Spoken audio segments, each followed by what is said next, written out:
There are a few aspects to keep in mind. Geographical coverage. Scopus indexes content from over 5,000 publishers worldwide, with a focus on the United States and the United Kingdom. While this supports thorough analysis of global topics, it might not cover local interests as comprehensively. Disciplinary coverage. Scopus is continually expanding its indexed titles. The disciplinary coverage can be estimated by looking at citations in recent publications. Items cited that are not in Scopus indicate areas where coverage may be lacking. So, if I'm researching a topic with a local focus or in a less represented discipline, Scopus might not have complete data? Exactly. For research areas with primarily local interest, or disciplines not as extensively covered by Scopus, the data may be incomplete. It's important to be aware of these limitations when using metrics for evaluation. How can I check the coverage of a specific topic or discipline in Scopus? You can look at the citations of recent publications and see how many refer to items indexed by Scopus. This can give you an estimate of the coverage. Keep in mind that actual coverage is likely a bit higher than what this method shows. Thanks. Understanding these nuances helps in making better informed research management decisions. You're welcome. Being aware of the database coverage and its limitations is crucial for accurate and fair evaluations. I read that database coverage might be an issue for benchmarking small entities. Could you explain why this is important? Certainly. When benchmarking large data sets, a few missing publications from an entity's output typically don't impact the comparison significantly, since coverage gaps likely affect all entities similarly. However, for small entities, even a single missing publication can have a significant negative impact. This is because each publication represents a larger proportion of their total output. So, what does this mean for small entities? For small entities, the performance might suffer due to gaps in database coverage, both in their own publications and in those citing their work. The transition point between a small and a large entity is subjective and varies by discipline. It's essential to be vigilant and use common sense when using Cival for such comparisons.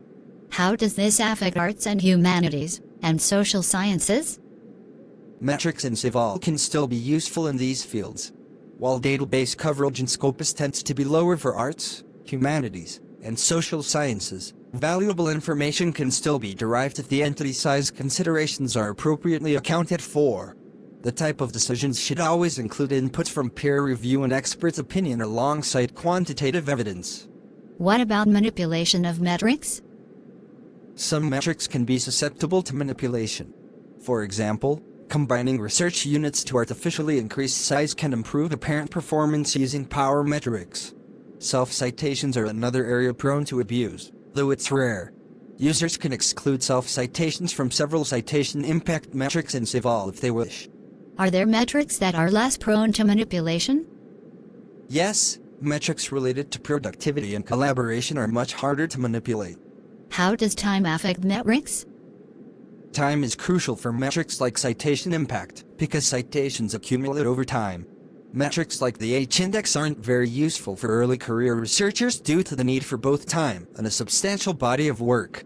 However, some time-independent metrics can be used immediately, such as those measuring collaboration through affiliation information or citation impact metrics like publications in top journal percentiles. Thanks. This helps me understand how to use metrics more responsibly. You're welcome.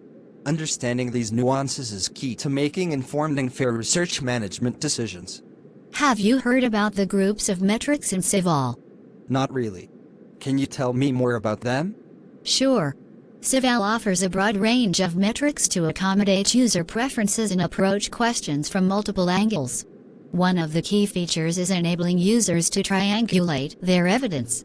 When seeking quantitative input into a question through research metrics, you should use at least a few different metrics.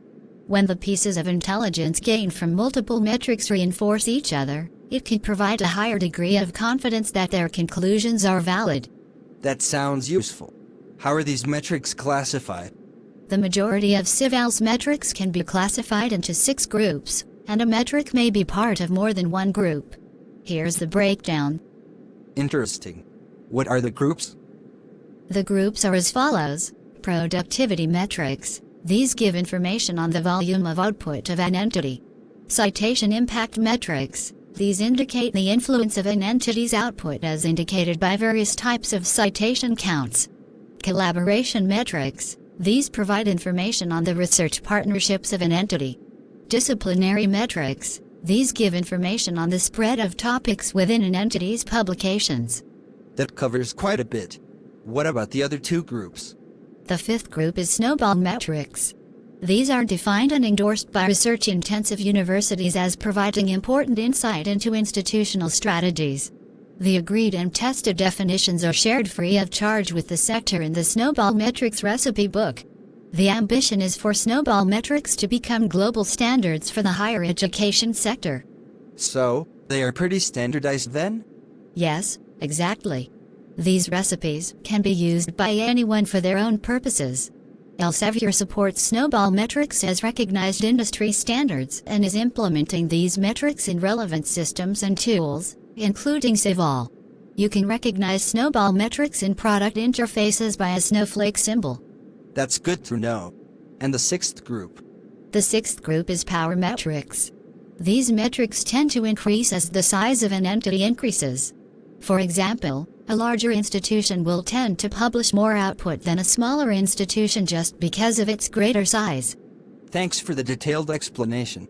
It's good to know how comprehensive Cival's metrics are. Hey, can you explain how the metrics in Cival are calculated and displayed? Of course. The ideal situation is that every publication in a dataset is associated with all the necessary information for inclusion in metric calculations.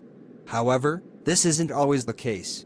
Sometimes, authors don't include complete affiliation information, or the publications aren't indexed in Scopus, which means they lack journal metrics values.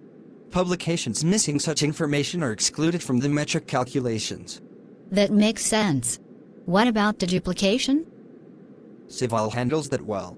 It allows users to investigate aggregate entities formed by combining smaller ones, like groups of institutions within U.S. states or countries within geographical regions.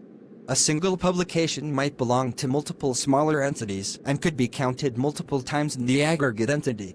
Cival deduplicates these publications, so each one is only counted once, even if co-authored by several component entities. This ensures accurate data sets when creating aggregate entities. Interesting. How does Cival deal with zero and null values? Cival distinguishes between zero and null values because they have different meanings.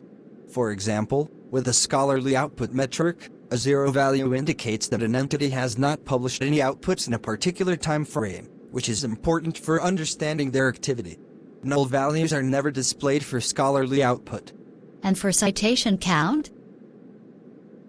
If an entity has published output that hasn't received any citations, Cival displays a value of 0 for citation count. However, if there are no publications in a particular time frame, a null value is plotted. This distinction helps users interpret the data correctly. The same logic applies to other metrics, like international collaboration or outputs in top citation percentiles, which can't be calculated until a certain point in the year when there are enough publications to divide into percentiles. Got it. How does Cival handle publications that are released before their official cover date? Cival places great importance on data currency. Publications with a cover date later than the current year are grouped under labels like greater than 2018 or greater than 2019, and so on, depending on the year. What about citation counts? Citation counts in Cival represent the total number of citations received from publication up to the last data cut. The charts and tables use publication years to show trends, not the year citations were received. Older publications naturally have more citations since they've had longer to accumulate them. This can cause a dip in the timeline for recent years. Users can avoid this by selecting metrics like field-weighted citation impact, which account for this time factor. That makes the data more reliable. Are there different calculation options for users? Yes, Cival offers various calculation options to meet different user needs. For instance, a journal editor who publishes regular editorials may have their productivity and citation impact affected. Users can adjust their analysis to include or exclude such factors depending on what they want to understand about the citation impact. Thanks. This really helps me understand how to use Cival metrics effectively. Hey, can you explain how Cival handles the calculation and display of metrics? Sure. Let's start with the basics. Ideally, every publication in a dataset should have all the necessary information for inclusion in metric calculations. However, this isn't always the case. Sometimes, authors don't include complete affiliation information, or publications aren't part of items indexed in Scopus that have journal metrics values. These publications are excluded from metric calculations. What about duplication? Cival offers users the opportunity to investigate aggregate entities formed by combining smaller entities. For example, U.S. states as groups of institutions or geographical regions as groups of countries. A single publication might belong to multiple smaller entities and could be counted multiple times in the aggregate entity. Cival deduplicates these publications so each one is counted only once, even if co-authored by several component entities. This ensures accurate data sets when creating aggregate entities. How does Cival handle zero and null values? Cival distinguishes between zero and null values because they have different meanings. For example, with a scholarly output metric, a zero value indicates that an entity has not published any outputs in a particular time frame, which is important for understanding their activity. Null values are never displayed for scholarly output. And for citation count? If an entity has published output that hasn't received any citations, Cival displays a value of 0 for citation count. However, if there are no publications in a particular time frame, a null value is plotted. This distinction helps users interpret the data correctly. The same logic applies to other metrics, like international collaboration or outputs in top citation percentiles, which can't be calculated until a certain point in the year when there are enough publications to divide into percentiles. What about handling publications that are released before their official cover date? Cival places great importance on data currency. Publications with a cover date later than the current year are grouped under labels like greater than 2018 or greater than 2019 and so on, depending on the year. What about citation counts? Citation counts in Cival represent the total number of citations received from publication up to the last data cut. The charts and tables use publication years to show trends, not the year's citations were received. Older publications naturally have more citations since they've had longer to accumulate them.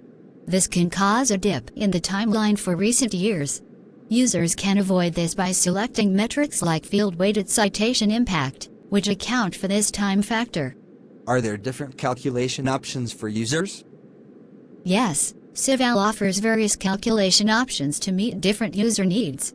For instance, an academic who is a journal editor may publish regular editorials, which count towards their productivity and citation impact. When comparing this academic to others who are not journal editors, it might be desirable to exclude the effect of the editorials for a fair comparison. What about self-citations? Self-citations are normal and expected in academia, where an entity refers to its previous work in new publications. However, some users prefer to exclude self-citations from citation impact metrics. Cival provides this option and distinguishes between self-citations at the author, institutional, and country levels. This allows users to make their own judgment about whether self-citation rates are within normal boundaries. How does Cival handle subject area filters? The subject area filter limits metric calculations to the publications of an entity within a particular discipline. Journal classifications, both main categories and subcategories, can be used as subject area filters. User-defined research areas, such as graphene or malaria, can also be used in the collaboration and trends modules. However, the subject area filter only applies to the entity's publications, not to the citation counts used for citation impact metrics. What about publication type filters? The publication type filter limits metric calculations to specific types of publications like articles, reviews, and books. This filter can be applied when it's important for the analysis, such as distinguishing between original research contributions and expert opinions, or focusing on conference proceedings in fields like engineering and computer science. This filter applies only to the entity's publications, not to the citation counts used for citation impact metrics, except for outputs in top citation percentiles. Thanks. This really helps me understand how to use Cival metrics effectively. Hey, can you explain more about the total value and percentage options in Cival? Sure. Some metrics in Cival can be viewed either as total value or as percentage. When comparing entities of different sizes, it's advised to use the percentage option to size normalize the data.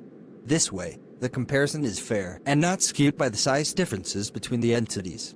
And when would you use the total value option? The total value option is useful when you need to communicate the magnitude of the number of publications involved. This can be important in contexts where the sheer volume of output is a key factor. However, keep in mind that the default setting in Cival is percentage. Got it. So, using percentage helps make comparisons more accurate, while total value highlights the scale of output. Exactly. Using these options appropriately can help ensure your analysis is both fair and meaningful, depending on what you're trying to convey or compare. Hey, I've been trying to understand how awarded grants are measured in Cival. Can you help me out? Sure. Let's start with the metric awards volume. This metric refers to both the count and the value of grants awarded. It's aggregated universally for the award's lifetime, meaning it considers the total value awarded at the time of the award, not just the value to be spent in any particular period. So, if I understand correctly, awards volume is displayed either as the count of awards or the US dollar value of the awards? Exactly. The US dollar values are calculated using the historical exchange rates provided by the US Federal Reserve. Cival tracks awarded grants from 2009 to the present. That's helpful. But how does Cival assign subject areas to these grants? Cival uses fingerprint-registered trademark technology to assign subject areas. An index of weighted concepts is generated for the subject areas from the abstract of the awarded grant using Elsevier's fingerprint engine-registered trademark. The weighted concepts are then matched, resulting in the award being assigned to one or more subject areas. And what about institutions? How does Cival assign grants to them? Grants are assigned to institutions based on the Scopus affiliation of the principal investigator, PI, at the time of the grant being awarded. Institutions in Cival are based on Scopus affiliations. When calculating awards volume, Cival considers both the institution and the country of the awarded grant. So, for institutions with overseas branches, how is the country assignment handled? In such cases, Cival uses the Scopus affiliation to decide the country assigned. This ensures that all grants awarded to PIS working in a particular country are captured and assigned correctly. When awards volume is calculated at the institutional level, all grants assigned to that Cival institution are used. Which funding bodies' data does Cival gather? Cival gathers award data from several funding bodies. For example, in Australia, Australian Research Council (ARC), National Health and Medical Research Council (NHMRC) in the UK, Wellcome Trust (WT), Arts and Humanities Research Council (ARC), Biotechnology and Biological Sciences Research Council (BBSRC), Economic and Social Research Council (ASRC), Engineering and Physical Sciences Research Council (EPSRC), Medical Research Council (MRC), Natural Environment Research Council (NERC), Science and Technology Facilities Council (STFC) in the US, National Institutes of Health (NIH) in the EU, Horizon 2020 (H2020). This metric seems quite useful. What are some specific uses of awards volume? It's useful for understanding how much funding the principal investigators of an organization receive from various funding bodies, benchmarking similar institutions to understand how an institution compares in awards funding to their peers, and showcasing the funding received. Are there any caveats or situations where this metric should be used with care? Yes, you should be cautious when benchmarking between organizations with different profiles. It's better to compare entities from the same country since funding bodies are often country-specific. Also, the size of the institution affects how many awards they receive, so smaller institutions should not be compared to larger ones. Similarly, When benchmarking entities with different disciplinary profiles, it's best to compare within a specific discipline because different disciplines have very different funding patterns. That makes sense. Are there any partner metrics that are useful to consider? Yes, considering both the number of awards and the US dollar amount of awards can be very helpful when evaluating or benchmarking funding. Thanks. This really helps clarify how CIVAL handles awarded grants and their metrics. Sure thing. The main objective is the grand quest. That is, to explore the relationship between the use of modern teaching techniques and the student performance. So that's the main objective, the grand quest, to explore the relationship between the use of modern teaching techniques and the performance of the students after having applied those modern teaching techniques on the students. So it's like a grand quest overall. That's the main objective. Absolutely. In CIVAL, collaboration metrics indicate the extent to which an entity's publications have international, national, or institutional co-authorship, as well as single authorship. Each publication is assigned to one of 4 mutually exclusive collaboration types based on its affiliation information: international, national, institutional, or single authorship. How does CIVAL determine which collaboration type to assign? CIVAL uses a cascading decision tree to assign the geographical collaboration type. Here's how it works. If there are no multiple authors, it's single authorship. If there are multiple authors, but not multiple countries, it checks for multiple institutions. If there are multiple institutions, it's national collaboration. If there are multiple countries, it's international collaboration. This ensures that the sum of an entity's publications across the categories adds up to 100% of the publications with the necessary affiliation information. What about the field-weighted collaboration metric? How is that calculated? Field-weighted collaboration is calculated similarly to the field-weighted citation impact. The document-level international/national collaboration ratio is computed based on the expected collaboration for that document type, publication year grouping, and subject area assignment. A field-weighted collaboration score of 1.00 means the entity's collaboration is exactly as expected based on the global average for similar publications. Alright folks, now we're talking about the star of the day. Who is it? Triangulation. It means the entity's collaboration is 111% more than the world average for similar publications. On the other hand, a score of 0.87 means the collaboration is 13% less than the world average. Are there any specific uses for the collaboration metric in CIVAL?